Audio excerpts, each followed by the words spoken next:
নেতা বদলায়, দল বদলায়, জন্ম নেয় নতুন দল, কিন্তু সাধারণ মানুষের ভাগ্য কি বদলায়? আশ্বাস আর প্রতিশ্রুতির ভিড়ে আমরা খুঁজব বাস্তবতার প্রতিফলন। আমাদের কাজ প্রশ্ন করা, দেশ ও মানুষের স্বার্থে প্রশ্ন আমরা করেই যাব। থাকবে মত ও ভিন্ন মতের শ্রদ্ধা। স্টার নিউজের কড়া আলাপে আজকে সঙ্গে ফারাবি হাফিজ।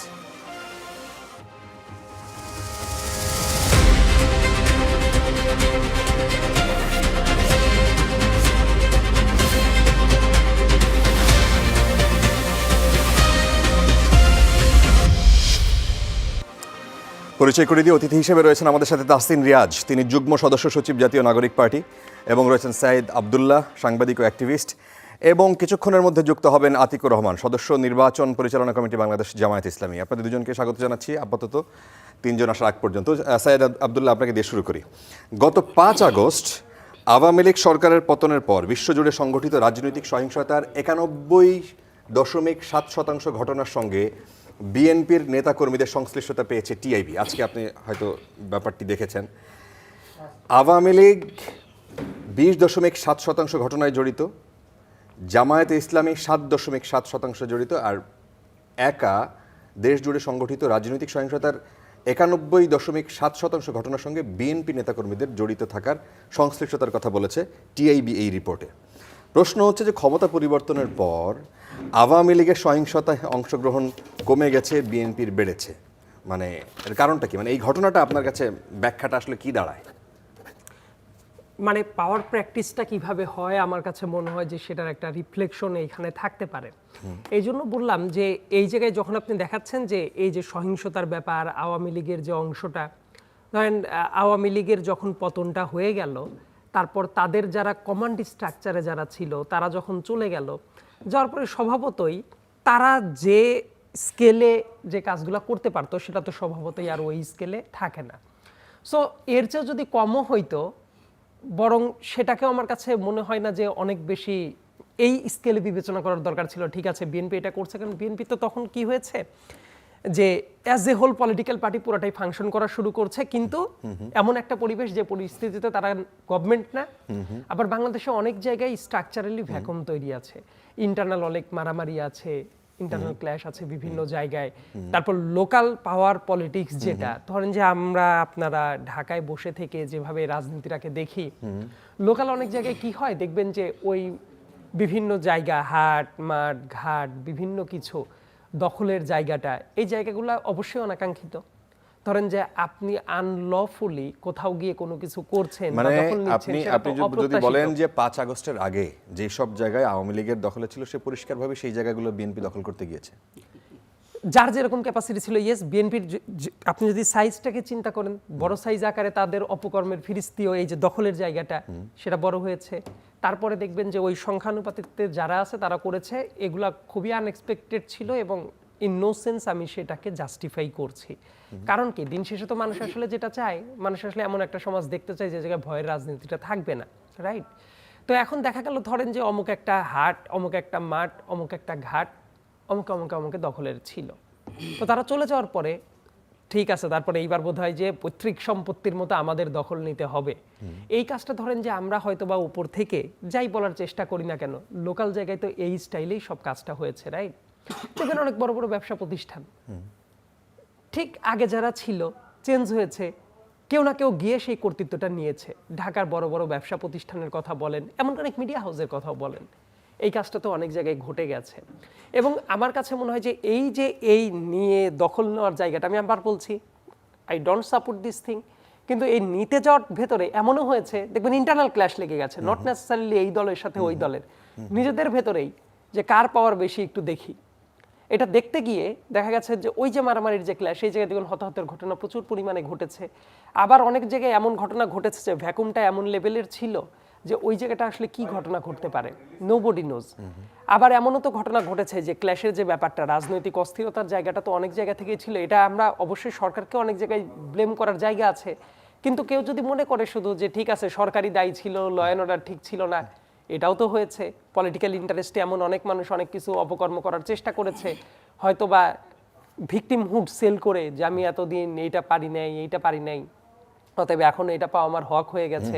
কিন্তু আপনি এক টাইমে ধরেন যে মজলুম ছিলেন, ডাজন্ট নেসেসারিলি মিন যে আপনাকে আবার জালিম হওয়ার সার্টিফিকেটটা কেউ দিয়ে দিয়েছে, কিন্তু সেই ব্যাপারটা কন্ট্রোল করা যায় নাই অনেক জায়গায়। আমার কাছে মনে হয় যে সেটার একটা রিফ্লেকশন এই জায়গাতে। সেই রিফ্লেকশনটা কি ভোট পর্যন্ত যাবে কিনা? ভোট পর্যন্ত যাবে মানে ভোটের মাঠে সেটার প্রতিফলন? হ্যাঁ, অনেক জায়গায় অবশ্যই ঘটতে পারে। কারণ কি, মানুষ যখন ভোট দিবে, দেখেন একটা পর্যায়ে হয়তো বা একটা জায়গায় ছিল, দেখবেন এটা কিন্তু প্রত্যেকটা দলের ভেতরেই প্র্যাকটিসটা ছিল। বিএনপির জায়গা বলেন, আওয়ামী লীগের জায়গা বলেন, ইভেন জামাতের যেসব জায়গায় স্ট্রং হোল্ড আছে, রাজনীতিটা আগে কিভাবে চলতো।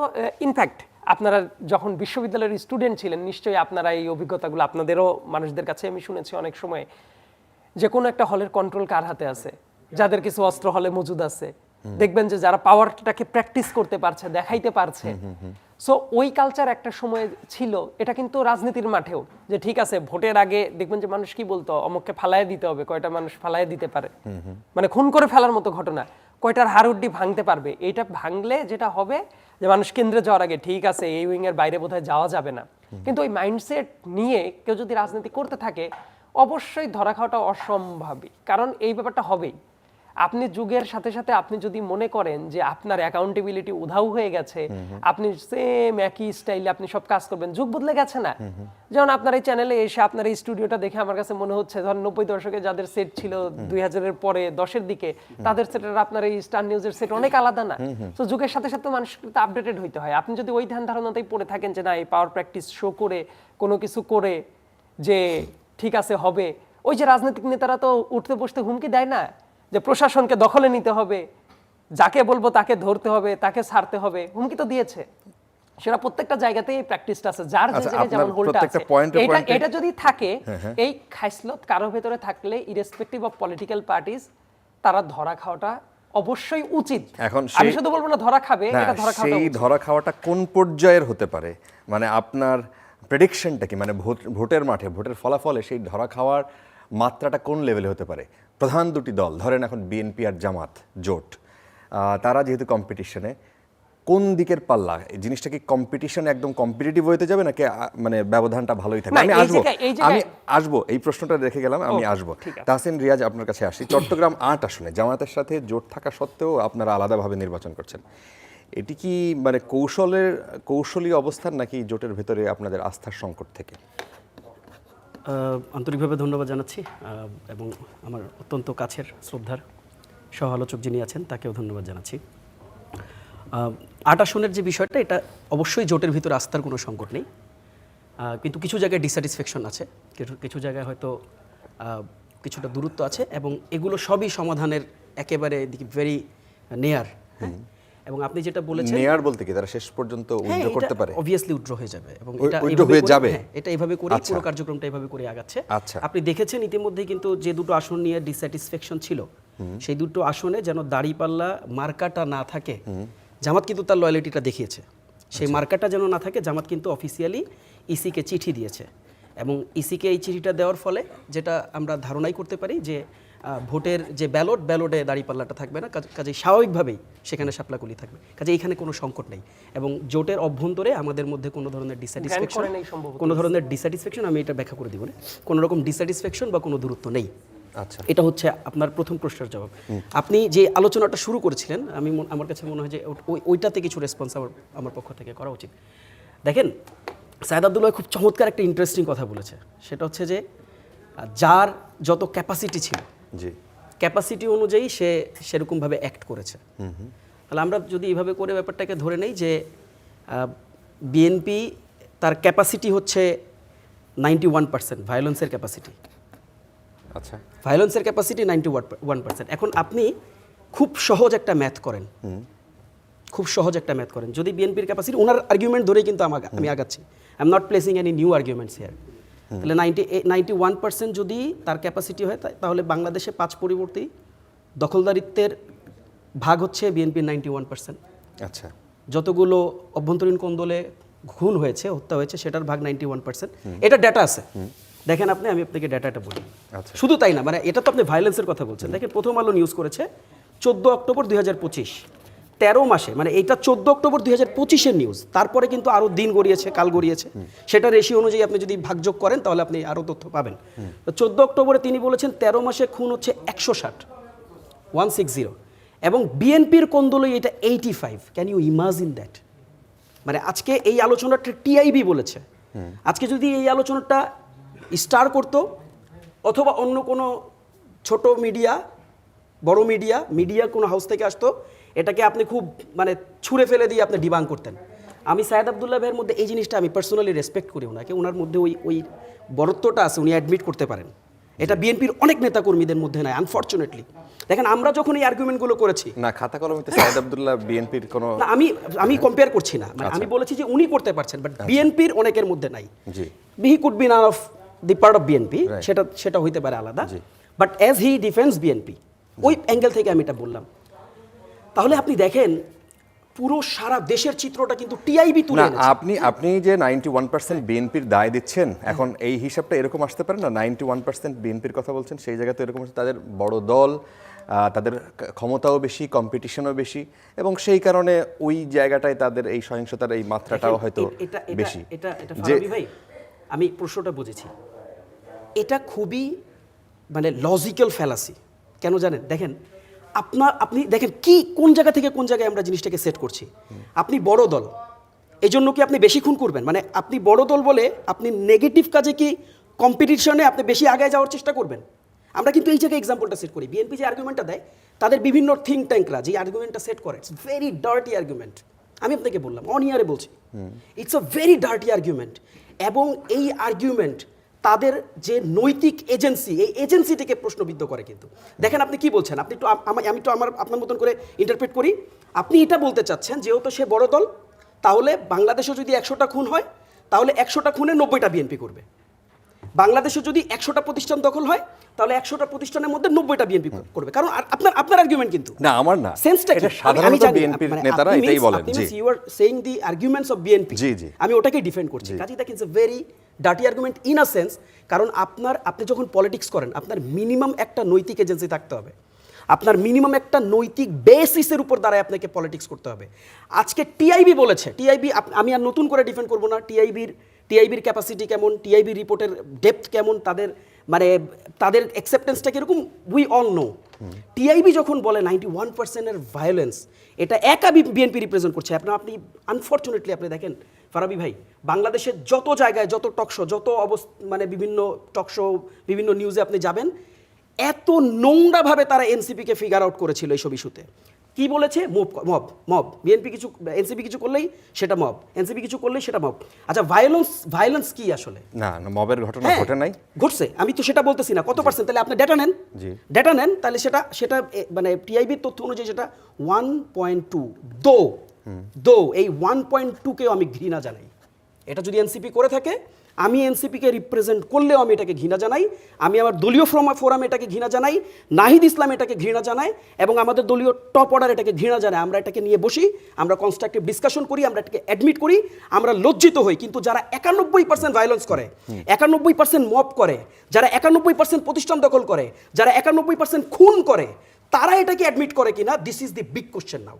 এবং আপনি যে প্রশ্নটা করেছিলেন সায়েদ আব্দুল্লাহ ভাইকে, যে ভোটে এটার প্রভাব পড়বে কিনা, আমি ফারাবী ভাই বলি, ভোটে যদি এটা প্রভাব না পড়ে কোনো ক্রমে, তাহলে আপনাকে বুঝতে হবে যে আমাদের নৈতিক অবক্ষয় সমাজে ছড়িয়েছে।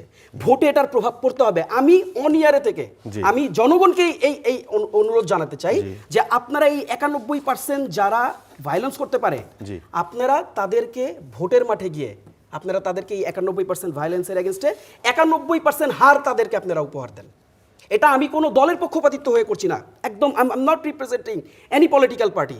আমি যদি খুব জেনেরিক একটা অবস্থান থেকে আমি বলি, 91% চাঁদাবাজির জবাব 91% ভোট না দেওয়ার মধ্যে দিয়ে দিতে হবে। 91% চাঁদাবাজির জবাব এই যে 85 কিলিং, আমি যদি এটাকে ধরে নেই বিভিন্নভাবে তথ্য উপাত্ত, it's 150, it's more than 150। Can you imagine that? আপনি একটা দল যেটা ক্ষমতায় যায় নাই এখনো, দে আর নট আপহোল্ডিং পাওয়ার্স, ক্ষমতায় যায় নাই, সে 150 জন লোক মারা ফেলছে। প্রথম আলো বলতেছে 85 লোক মার। এখনো তো তার যে ক্ষমতার যে ভাগবাটোরা, সায়েদ আব্দুল্লাহ এটাকে অ্যাডমিট করছে। ভাগবাটোরার তো এখনো প্রশ্নই তৈরি হয় নাই। আচ্ছা, প্রশ্ন যখন তৈরি হয়ে যাবে ভাগবাটোরার, আপনি দেখেছেন না কিভাবে মিডিয়া দখল হয়েছে? আপনি দেখেন না কিভাবে রোড ঘাট মাঠ বাজার হাট থেকে শুরু করে চাঁদাবাজি, আমি আই ক্যান ইমাজিন যে যখন ক্ষমতায় তারা চলে যাবে, আনফরচুনেটলি যদি চলে যায়, আমি আনফরচুনেটলি খুব কসেসলি শব্দটা ইউজ করলাম, আনফরচুনেটলি জন্য আমি খুব বাংলাদেশটাকে নিয়ে আমি এখন খুব ভয় পাই। না ওই জায়গায় তো আমি খুব ভয় না পাই। ওই জায়গায় একটা মানে কথা চলে আসে যে আপনারা যেহেতু আপনাদের একটা অংশ এই সরকারের ক্ষমতায় ছিল, পার্ট ছিল, তাই না, অস্বীকার করার তো সুযোগ নেই। হ্যাঁ। এবং সেই জায়গায় আপনাদের যে ক্যাপাসিটি, যদি আপনি ওইভাবেই অ্যাডমিট করেন যে এই পরিমাণ চাঁদাবাজি এই দেশে হয়েছে, Right. ওই পরিমাণ বিশৃঙ্খলা সন্ত্রাসী মব এই দেশে হয়েছে, এবং তখন হয়েছে যখন এনসিপি একটা নতুন দল কিন্তু একটা কার্যকরী সরকারের একটা পার্ট হিসেবে তারা ছিল, তারা সেটাকে কন্ট্রোল করতে 30 পারে। সেকেন্ডের একটা রেসপন্স দিই, জাস্ট 30 সেকেন্ডসের, আপনার একদম ইমিডিয়েট কোশ্চেনের 30 সেকেন্ডসের রেসপন্স দিই। দেখেন, আসিফ মাহমুদ সজীব ভুঁইয়া স্থানীয় সরকার উপদেষ্টা ছিলেন, রাইট? জি। আসিফ মাহমুদ সজীব ভুঁইয়ার যে দপ্তর, জি। দপ্তরের বাইরে জি বিএনপির দলীয় কর্মীরা কতদিন ধরে দাঁড়ায় ছিল জানেন আপনি? আপনারা রিপোর্ট করছেন, সার্চ ইট। জি কতদিন ধরে দাঁড়ায় ছিল আপনি দেখেন। আপনি ওই মন্ত্রণালয়ে যান, ওই মন্ত্রণালয়ে খোঁজ দেন, ওই মন্ত্রণালয়ে কারা পিডি বসিয়েছে, ওই মন্ত্রণালয়ে কারা ডিসি, কারা এডিসিদেরকে কন্ট্রোল করে, ওই মন্ত্রণালয়ে কারা কোনভাবে এটাকে করেছে। শোনেন একটা ব্যাপার বলি, এনসিপি করে নাই, পাওয়ার স্টেক এই মন্ত্রণালয়ের যত সব করাপশনের খবর আমরা বাইরে থেকে আসুক, গণমাধ্যমে আসুক, আসিফ সজীব ভুঁইয়া এখানে কোনো NCP. Asif Mahmud Sajib Bhuiyan is open. আপনি চার জানেন, আপনি আপনি দুর্নীতি দমন কমিশনের কাছে যান, আপনি এভিডেন্স আনেন, আপনি প্লেস করেন। যদি আসিফ মাহমুদ সজীব ভুঁইয়া অ্যাকিউজড হয়ে থাকে, আমরা আসিফ মাহমুদ সজীব ভুঁইয়াকে তো ডিফেন্ড করবো না। আচ্ছা, আমরা কি কারোর জন্য ডোর ক্লোজ করে রেখেছি? উই ডিডেন্ট, আমরা তো করি নাই, উই আর ভেরি ওপেন। আপনি চার্জ জানেন, কোনো সমস্যা নাই তো, বাট আপনি চার্জ নাই তো এটা বলতে পারতেছেন না, আনফরচুনেটলি। জি আমার তো ক্লিয়ার মানে অবস্থান আছে। এবং শুধু তাই না, তারা সরকারকে এমন কোন জায়গায়, আপনি দেখেন না, আপনি 3 মাস গেছে, তারপর থেকে তারা নির্বাচন করা শুরু করেছে। আমরা আসবো। আমাদের সাথে যুক্ত হয়েছেন জনাব আতিকুর রহমান, তিনি সদস্য নির্বাচন পরিচালনা কমিটি, বাংলাদেশ জামায়াতে ইসলামী। আপনাকে এই প্রশ্ন করতে চাই যে আজকে বিএনপি চেয়ারম্যান তিনি একটি মন্তব্য করেছেন, যে এক সমাবেশে তিনি বলেছেন যে মহানবী হযরত মুহাম্মদ সাল্লাল্লাহু আলাইহি ওয়াসাল্লাম এর প্রথম স্ত্রী খাদিজাতুল কুবরা, তাকে স্মরণ করে তিনি বলেছেন যে আমরা দেখেছি একটি রাজনৈতিক দল নারীদের ঘরে আটকে রাখতে চায়। দলটির একজন নেতা পরিষ্কারভাবে নারীদের অসম্মান করেছেন, অথচ আমাদের মহানবী সাল্লাল্লাহু আলাইহি ওয়াসাল্লামের স্ত্রী বিবি খাদিজা তিনি ছিলেন একজন কর্মমুখী নারী এবং সফল ব্যবসায়ী। এই জায়গাটার সাথে যেই বিষয়টা এখন সবচাইতে বেশি আলোচিত, আপনাদের আমিরের মন্তব্য এবং তার অ্যাকাউন্ট হ্যাক হোক অথবা না হোক, এই যে বিষয়টা আসছে, তার সাথে আপনি কি কিছু রিলেট করতে পারেন এবং বিএনপি চেয়ারম্যানের বক্তব্যে কোনো ভুল দেখেন কিনা? জি, ধন্যবাদ আপনাকে, ধন্যবাদ আমাদের সহ আলোচক এবং যারা দেশবাসী শুনছেন সবাইকে আমাদের শুভেচ্ছা এবং সালাম। প্রথম দিন অসত্য কথা বলেছেন। আমি আরও অনেকগুলো শোতে বলেছিলাম তিনি দীর্ঘ সময় দেশের বাইরে ছিলেন, উনি দেশের এখনো পরিবেশটা বোঝার সুযোগ পাননি, এসেই তিনি মুফতি হয়ে গেছেন। কি হয়ে গেছেন? মুফতি। মুফতি, আচ্ছা। লোকেরা ওনাকে বলে এই বক্তব্যের সাথে আপনি ভুল বা আমি আসছি কারণ উনি একজন দলের প্রধান, উনি নতুন চেয়ারম্যান হয়েছেন। জি। তাও গঠনতন্ত্র মোতাবেক হন নাই, গঠনতন্ত্র ভায়োলেট করে উনি কিন্তু চেয়ারম্যান হয়েছেন। আচ্ছা। ওরা গঠনতন্ত্রে 1/3 যারা সেখানে মেম্বার থাকেন তাদেরকে নিয়ে কাউন্সিল করতে হয়, নোটিশ করতে হয় 15 দিন আগে। নোটিশও নাই, সভাও নাই, স্থায়ী কমিটি ওনাকে ভোট দিয়ে উনি অটকি হয়ে গেছেন, দলের চেয়ারম্যান হয়েছেন। হওয়ার পরে উনি প্রথম দিন গেলেন, উনি নির্বাচনী ক্যাম্পেইনে অমুক দল মুশরিক, অমুক দল মোনাফিক, আসতে বললেন মিথ্যাবাদী। আরে আপনি রাজনীতি করেন, আপনি তার মুফতি না, আপনি ফতোয়া কেন দিচ্ছেন? আমার কাছে মনে হচ্ছে জনাব তারেক রহমান দীর্ঘ সময় বাহিরে ছিলেন, উনি এখনও দেশটাকে বুঝতে পারেননি, কাকে কোথায় কি বলতে হবে, কোন ভাষায় কথা বলতে হবে। আমরা ভেবেছিলাম উনি খুব রাজনৈতিক পরিপক্ক হয়ে আসবেন, এটা আমাদের দুর্ভাগ্য, এই জাতির দুর্ভাগ্য। একটা দলের বড় ব্যক্তি যদি তার কথা নিয়ে লোকেরা হাস্যরস করেন, এটা আমাদেরও কিন্তু আসলে একটু লজ্জিত আমরা জাতি হিসেবে হয়ে যায়। এই জায়গায় হাস্যরসের জিনিসটা আমাদেরকে একটু বুঝিয়ে বলবেন। উনি যে কথাগুলো বলছেন, জামাত ইসলামের আমিরের হ্যাক কথা হয়েছে এবং জামাত বিবৃতি দিয়েছে, যেই সময় আইডি হ্যাক ওই সময় জামাতের আমির জনসভায় কথা বলতেছেন। উনি জনসভার লাইভ চলছে বক্তব্য, ওই সময় উনি আবার হাত দিয়ে এখানে লিখবেন, কিভাবে সম্ভব এটি? এবং এটা মূলত যেটা হয়েছে, আমরা গত এক সপ্তাহ যাবৎ খেয়াল করলাম যে অব্যাহতভাবে জামাতের নারী কর্মীদেরকে ওনারা হেনস্থা করছেন এবং ওনারা কারো হিজাব টেনে খুলে ফেলছেন, অন্তঃসত্ত্বা নারীকে পেটে লাথি মেরেছেন। একজন নেত্রী বলেছেন সাফাই নবাবগঞ্জে যে আপনারা জামাতের সাথী সংস্থার কেউ আসে ট্রিপল লাইনে ফোন দিয়ে পুলিশকে দৌড়িয়ে দিবেন। কেউ বলেছেন যদি কেউ মুখ ডেকে আসে তাকে আপনারা কী করবেন, প্রহার করবেন। নানাভাবে কথাগুলো হচ্ছে, উস্কানি সেখানে দেওয়া হয়েছে। আমরা যখন এবং একজন বোলাতে সর্বশেষ একজন নারী সেখানে কান ছিঁড়ে ফেলা হয়েছে। সুনির্দিষ্ট অভিযোগ আমরা যখন দিয়েছিলাম এবং মানুষ যখন বুঝতেছে না এই বিএনপি তারা মুখে যতই তারা নারী অধিকার নিয়ে কথা বলুক, তারা চায় না রাজনৈতিক মাঠে অন্য কোনো রাজনৈতিক দলের নারীরা তার অধিকারটা সেখানে প্রয়োগ করুক। ঠিক এটাকে তাই বিনোদী। জামাতের আমির কেন বলবেন বলেন তো? যে আমির তিনি এখন 18 ঘন্টা দৃশ্যমান থাকতেছেন, দিনে তিনি 7 থেকে 8টা মিটিংয়ে তিনি বক্তব্য দিচ্ছেন এবং তার প্রত্যেকটা বক্তব্যে নারী অধিকার নিয়ে কথা বলা আছে। না, কিন্তু সেই ব্যক্তি আমির সাহেব নিজের অ্যাকাউন্ট নিজেই চালান। আমি একটু বলি, যদি বাংলাদেশে কেউ মনে করেন যে অথর্ব হয়, সেও বিশ্বাস করবে না এটা, যে ইলেকশনের সময় আসলে জামাতের আমিরে লিখবেন এটা। না কেন, উনি উনি মোটেও না। উনি আল জাজিরার সাথে যে সাক্ষাৎ আমি আপনাকে বলছি, আমি সেটা পরে আসছি। মূলত যেটি হয়েছে, আপনি কোনো জিনিস হালকা দেখার সুযোগ নেই। বিএনপি বুঝে ফেলছে যে বাংলাদেশের নারী সমাজ 80% এবার দানের শেষ প্রতীকে ভোট দিবে না, যার বাস্তব প্রমাণ তারা পেয়েছে 5টা বিশ্ববিদ্যালয় ইলেকশানে। ছাত্রীরা যখন তাদের ছাত্রদলকে প্রত্যাখ্যান করেছে তখন তাদের একটু ঘটনাটা কীরকম হয়েছে এবং তারা জরিপ করে দেখেছে নারী ভোটাররা এবার দাঁড়িপাল্লা প্রতীকে ভোট দেবে। এই তখন তাদের অ্যাকশান। এখন জামাত নারী বিদ্বেষী, আমি 8টা মিটিংয়ে নিয়ে আসি বলি জামাতের অমুকের নারী প্রার্থী দেয় নাই, নানা কথাবার্তা, জামাত নারী বিদ্বেষী, তোমার জামাতকে ভোট দিবে না। একটা রাজনৈতিক উদ্দেশ্য হাসিল করার জন্য করছেন। দুর্ভাগ্য হচ্ছে একটা দলের প্রধান হয়েও যাচাই বাছাই না করে অসত্য তথ্য তিনি ফেক না হ্যাক বলতে পারেন নাই, বিশেষজ্ঞরা বলেছেন। তো যেই নাতে এরকম নিজস্ব জ্ঞান বাহিরের কথা শুনে বলেন, আচ্ছা, তিনি বলতেই পারেন এটা। আমরা মনে করি মানুষ মূল্যায়ন করবে তিনি কতটুকু সত্য কথা বলেছেন। জামাত ইসলামী অলওয়েজ আমরা নারী অধিকার নিয়ে আমরা কথা বলি, নারীরা সমাজে এবং কর্মজীবনে তারা থাকবেন। আমাদের আমির বলছে না যে এত তালাক কোথায় পাবো আমরা নারীদের ঘরে আটকে রাখার জন্য। দেখেন নারীরা যখন মনে করছে না জামাত ইসলামের কাছে আমরা নিরাপদ থাকবো, আমাদের সম্মান আমরা রক্ষা করতে পারবো, মর্যাদা পাবো, এটাকে বিনোদীকে নেওয়ার জন্য জামাতের আমিরের মতো একজন ব্যক্তিকে তারা এইভাবে একটা ন্যারেটিভ দাঁড় করিয়ে বিতর্কিত করার চেষ্টা করেছেন। কিন্তু বাংলাদেশের নারী সমাজ জানেন এবং তারা এটা তারা ক্লিয়ার নাই। আচ্ছা, সেখানে সাইয়েদ আব্দুল্লাহ, আপনি এই বিষয় নিয়ে কোনো কিছু যুক্ত করতে চান কিনা? আচ্ছা, অ্যাপার্ট ফ্রম এভরিথিং অনেকগুলা কথা এসেছে, অনেকগুলা কথার বাইরে ধরেন যে জামাতের আমিরের বক্তব্য নেই যেহেতু কথা আসলো, আমি একটা সুস্পষ্ট উদাহরণ বলি।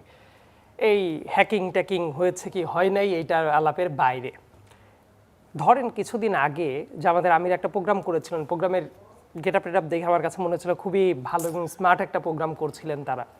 প্রোগ্রামে উনি বলছিলেন যে এই সামনে বিয়ে করো নাই, কারা কারা হাত তুলো। হাতটা তোলার পরে তারপর বলছে ওই যে বিয়ে কাদেরকে করা যাবে করা যাবে না, বাড়িতে গোলাপ ফুল নিয়ে আসবা, অমুক নিয়ে আসবা, তমুক নিয়ে আসবা, ওই যারা কাজ করে কামলা নিয়ে আসা যাবে না। এই ব্যাপারটার একটু ব্যাখ্যাটা কি হইতে পারে? ওই যে বিয়ে করার ক্ষেত্রে নারীরা, কোন নারীরা কামলা ব্যাপারটাকে তো অবশ্যই এই জায়গায় নেগেটিভ একটা ভাইব দিয়ে প্রেজেন্ট করা হয়েছে। কাজ যারা করে এরা কি কামলা না? কি অর্থে এই যে কামলা ঘরে আনা যাবে না, তার মানে কি? তার উনি 2টা ক্যাটাগরি করে দিলেন, রাইট? যে এক পাশে থাকবে যে গোলাপের মতো ফুল অমুক তমুক, আর এক পাশে হলো কামলা। এই কামলা বিচার করার যে স্কেলিংটা, সেই স্কেলিংটা কি ছিল জামাতের আমিরের? এই উত্তরটা পেলে বোধহয় তাহলে বুঝতে পারতাম যে মানসিকতাটা কোথায়। আপনি জিনিসটাকে বুঝতে পারেন কি বলেছেন। হ্যাঁ, উনি এটাই বলেছেন। একজন নারীকে আপনি নিয়ে আসবেন, তাকে আপনি সম্মান দিয়ে মর্যাদা দিবেন, তাকে আপনি ঘরে রাজরানী আপনি বানাবেন। জি, তাকে শুধু এনে আপনি তাকে ওটা উনি বোঝান নাই। যেটা আমাদের গ্রামগঞ্জে হয় না যে বউ নিয়ে আসলাম তাহলে কাজ করাও সেখানে, সে আপনার সম্মান পাবে, সে আপনার থেকে ভালোবাসা পাবে, সে আপনার রাজরানী হবে, তিনি বুঝেছেন সেটা। যে তুমি তার সাথে এভাবে তুমি আচরণটা করবা। মানে কর্মজীবী হওয়া যাবে না, কর্মজীবী বোঝানো হয় না, মানে কামলা মানে যে আচরণটা বুঝেছেন যে ওই রকম বিহেভিয়ার করা যাবে না, মানুষ যেরকম করে থাকে তুমি তাকে রাজধানী হিসেবে গ্রহণ করবা, তুমি তাকে ভালোবাসবা, তিনি ওটা বুঝিয়েছেন, এটি তুমি সিম্বলিক বুঝেছেন এখানে যে সে তোমার সম্মান পাবে, মর্যাদা পাবে, তাকে তুমি আদর যত্ন রাখবে। এটাকে অন্য বুঝে দেখে বলছেন যে এভাবে তাকে ব্যবহার করা যাবে না, সে তোমার একদম দাস হয়ে থাকবে, ইতি বুঝেছেন যে সে তোমার রাজরানী হবে। আচ্ছা, এটাকে ওইভাবে বুঝতে হবে। ওই যে মানে ব্যাপারটা কি এরকম, জামাতের আমির কথা আমি শুনেছি, স্পষ্ট বক্তব্য দিয়েছে যে একজন নারী তুমি তোমার ঘরে নিয়ে আসবা, সে তার বাবার বন্ধন থেকে তোমার কাছে আসে, তাকে তুমি সম্মান করবা, অধিকার মর্যাদা দেবো, এটা বুঝে নিচ্ছে সেখানে। তাকে শুধুমাত্র এসে সে ঘরের কাজই করবে, যাতে এই উদ্দেশ্য তিনি মিন করেন না, তাকে ও সব দিকে তাকে তুমি ভালো রাখবা, যত্ন রাখবা, গল্পের মতো রাখবা, সেটা বুঝিয়েছেন সেখানে। আচ্ছা, তাহসিন রিয়াজ, যদি এই বিষয়টা নিয়ে বলেন যে আপনি চট্টগ্রাম 8 আসনের কথা বললেন যে সেটা হয়তো শেষ পর্যন্ত উইথড্র করবে বলে আপনাদের ফোরামে সিদ্ধান্ত, দলীয় ফোরামে। আচ্ছা, নরসিংদী 2 আসনে সরোয়ার তুষারের আচ্ছা বিরুদ্ধে, একটা মিনিট, ওইটা নিয়ে বোধহয় আমি একটু জানতে চেয়েছিলাম আর কি। এই ব্যাপারটা তো আসলে জোট করার পরে তো আসলে স্বাভাবিকভাবেই যেটা হয়, প্রার্থীতা তো ক্যান্সেল করেই না হয়, এটাই তো নরমাল নর্মস, কারণ এই কারণে তো আন্ডারস্ট্যান্ডিংটা হয়েছে। ইন্টারেস্টিং ব্যাপার দেখলাম ওই যে দুইটা বোধহয় জায়গায়, নরসিংদী কলেজ উপজেলা এবং চট্টগ্রামে, এইটা ইমিডিয়েটলি যে টাইমে করার কথা ছিল সেটা ওই যে বোধহয় করা হয় নাই। পরবর্তীতে ইলেকশন কমিশনে আবেদন করা হয়েছিল, ইলেকশন কমিশন থেকে একটা রেসপন্স এসেছিল, এই ব্যাপারে তো আপনি অবগত আছেন। উনারা বললো যে আইনগতভাবে এটা করা যায় না, কারণ কি ইলেকশন কমিশন তো একটা আইন দ্বারা চলে, রাইট? সেই আইনের মাধ্যমে যে টাইমে প্রত্যাহার করার কথা ওই টাইমে আবেদন না দিলে পরবর্তীতে এই যে দিলে কি করা যায় কিনা, এটা তো আইনের বাইরে গিয়ে তারা তো একটা মন গড়া সিদ্ধান্ত দিতে পারেন না। সো এই যে ভস্কটটা যে পাকলো, এই ব্যাপারে অবস্থানটা কি, এইটা আমি ক্লিয়ারলি একটু জানতে খুবই চাচ্ছি। ক্লিয়ার অবস্থান, মানে আমি মানে এর থেকে বড় ইন্টারেস্টিং পার্ট হচ্ছে সায়েদ আব্দুল্লাহ ভাই এটা নিয়ে অনেক বেশি ইন্টারেস্টেড, বাট বিএনপি যাদেরকে দলে ভিড়িয়েছে বিভিন্নভাবে তাদের দল বিলুপ্ত করে সেসব আসনের যে কত ড্রামাট, আমি আপনার রেসপন্সটা দিব অবভিয়াসলি, বাট এটা জাস্ট বলে নেই, সেসব আসনের যে কত বাজে অবস্থা, খালি নূর ভাইয়ের দিকে একটাবার তাকান, বেচারার একদিন একটা টক শোতে নিয়ে আসেন, তার কাছ থেকে একটু রেসপন্সটা নিয়েন, বিএনপি কমিটমেন্ট কতটুকু রেখেছে। যাক, আমি আমার ফ্যাক্টরিটা না না আমি একটা মিনিট বলেন, প্র্যাকটিক্যালি কি হচ্ছে ওই আসনের, কাকে ভোট দিবে না দিবে এটা নিয়ে আমার একদমই কনসার্ন না। ধরেন নূর জিতলো কি হারলো, কিংবা ওই সাইডে আরেকজন স্বতন্ত্র করলো, কে জিতলো কি হারলো, সেটা পরের আলাপ, এটা হলো পাবলিকের জায়গা থেকে রিয়াকশন, রাইট? আমি পাবলিকের রিয়াকশনই তো দিব। নো, আমি এখানে প্রবলেমটা, আমি প্রশ্নটা আপনাকে পাবলিকের রিয়াকশন ধরে করে নিয়ে, প্লিজ আগে বোঝার চেষ্টা করেন। আমার উত্তরটাই নেন নাই, আমাকে আপনি তো অন্যদিকে নিয়ে গেলেন, আমি অন্যদিকে নিচ্ছি না, আপনি উত্তরটা দিয়েছেন পাবলিকের reaction. My question was not relating to public reaction, সেটাই উত্তরটা দেই। এটা প্রাতিষ্ঠানিক ভাবে এই যে আবেদন প্রত্যাহারের টাইমে করা হলো না, স্লটটা চলুক, আমাকে আরেকটা স্লট দিয়েন। জি, প্রত্যাহার করা হইল না, তারপরে গিয়ে এইভাবে কি আলাদাভাবে অনুরোধ করা যায় কিনা, এবং করার পরে এটা আইনগতভাবে ইসি করতে পারে কিনা। ইসি সুস্পষ্টভাবে আমি জানি যে জবাব দিয়েছে যেটা, যে না, এটা আইনগতভাবে করার কোনো স্কোপই নাই।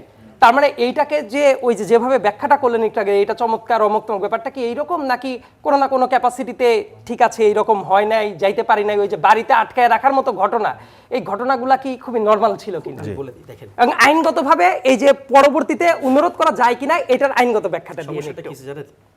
সমস্যাটা হইছে দুই বন্ধুর বন্ধুত্ব অনেকে সহ্য হচ্ছে না। না, এটা বন্ধুত্ব যদি বলতে থাকেন তাহলে আবারও আমি আপনার কাছে স্লট ছেড়ে দিব। কাকে কাকে বন্ধু বলছেন? আমি যদি উনি যদি বলতে থাকে আমি আবারও স্লট ছেড়ে, আমি কিন্তু রিজিড না ভাই। না বলেন আব্দুল্লাহ ভাই ভালো বলেন, হ্যাঁ। আমি ভেরি ওপেন, আমি ওনাকে স্লট ছেড়ে দিব, উনি আবার প্রয়োজনে আচ্ছা বলেন। আচ্ছা তাহলে এবার শুনবেন।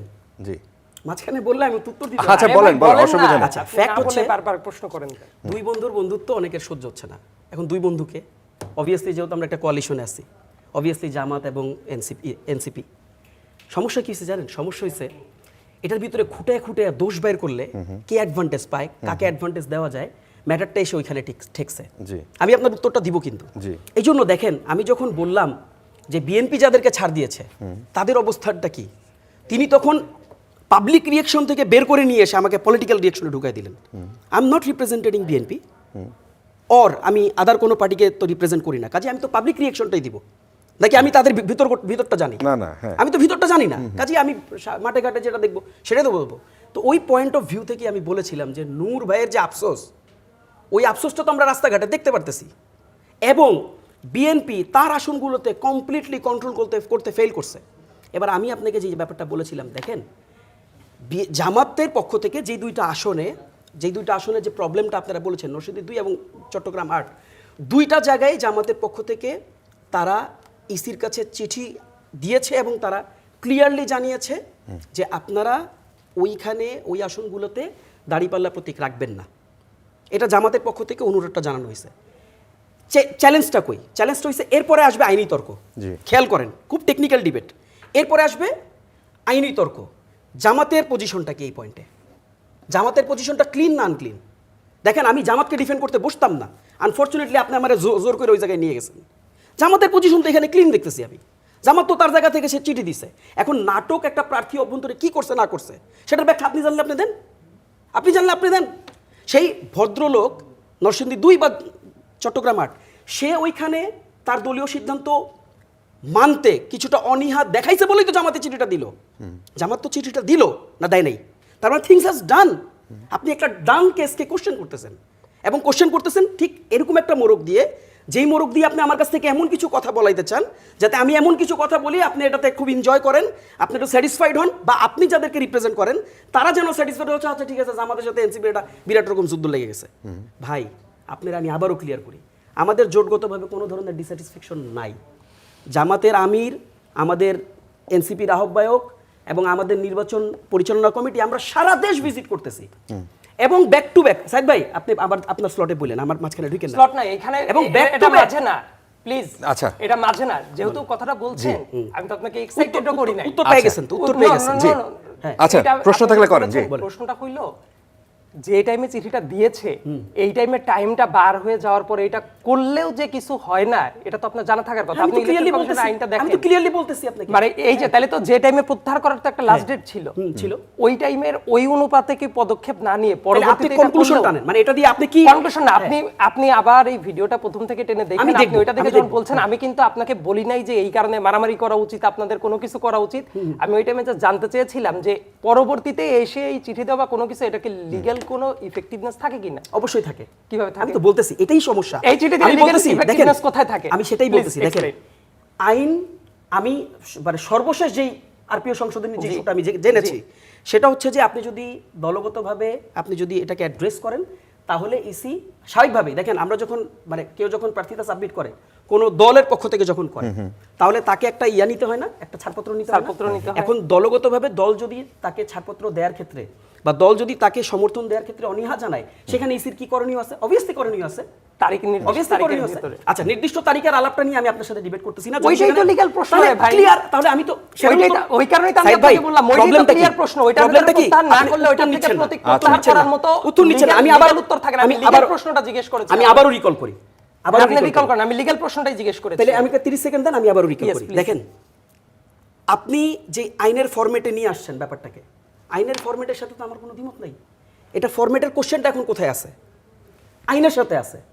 আপনি যেই প্রশ্নটা প্রথম দিকে করেছেন সেটা হচ্ছে সদিচ্ছার উপরে না, জোটগতভাবে তিনি জামাতের সদিচ্ছার পরিষ্কারভাবে point। বলেছেন যে মনোনয়ন প্রত্যাহারের তারিখ শেষ, সেই ডেটের পরে গিয়ে আপনি যদি আপনাদের বোঝাপড়ার ভিত্তিতে আরেকটা চিঠি কমিশনকে দেন, সেই চিঠির কার্যকারিতা নিয়ে তিনি প্রশ্ন বলেছেন যে আইনগতভাবে ওই চিঠি তো ভ্যালিড না।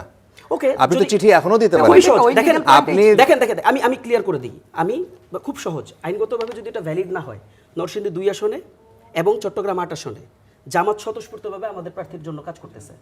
নরসিংদী 2 আসনে আপনি কথা বলেন, দেখেন, চেক করেন। না, করুক, এই কাজ ব্যাপারে করতেছে। এই ব্যাপারে আমি তাহলে প্রশ্ন আপনার করি নাই প্রশ্নটা কিন্তু। কি? আপনি যদি সদিচ্ছার প্রশ্নে আচ্ছা। আসেন তাহলে সদিচ্ছার আচ্ছা, কোনো ইস্যু নাই। ব্যাপারটা- ফারাবি ভাই যে ব্যাপারটা জায়গা থেকে আমি- ডিবেটটা ইনিশিয়েট করেছিল, জি, ভাই জি। ফারাবি ভাই যে পয়েন্ট থেকে ডিবেটটা ইনিশিয়েট করেছিল যে জোটে আপনাদের মধ্যে কোনো ডিস্যাটিসফ্যাকশন আছে কিনা, সেই প্রশ্নে আমি আপনাকে ক্লিয়ার অবস্থান জানিয়েছি, জোটে কোনো ডিস্যাটিসফ্যাকশন নাই। ব্যাস, দলের মধ্যে নাই আর কি, দলের মধ্যে আপনার একটা বোঝাপড়াই গেছে। Legalityর জায়গাটা নিয়েই আমি প্রশ্ন দলের Legally জায়গায় জায়গাটা একটা আমি আপনাকে clarified উত্তর দিলাম। আচ্ছা। আমি এটাকে দুইটা পার্ট করে আমি আপনাকে উত্তর দিলাম যে যেই পয়েন্ট থেকে জামাতের অবস্থান নেওয়া দরকার আচ্ছা। ছিল, জামাত সেই পয়েন্ট থেকে আমি অবস্থান আমি নিয়েছে। আপনার পরের উত্তরটা পেয়ে গেছি যে আপনি আচ্ছা, লিগ্যালিটির তাহলে তো ব্যাপারটাকে রাইট ওই যে প্রথমে রাইট অ্যাড্রেস আমার করেছিলেন মনে না, হয় আমি আমার ওটা মনে হয় পেয়ে গেছি। ব্যাপারটা ঠিক আছে, পরিষ্কার। হ্যাঁ, right. একটু জনাব আতিকুর রহমান আপনার কাছে ফিরি।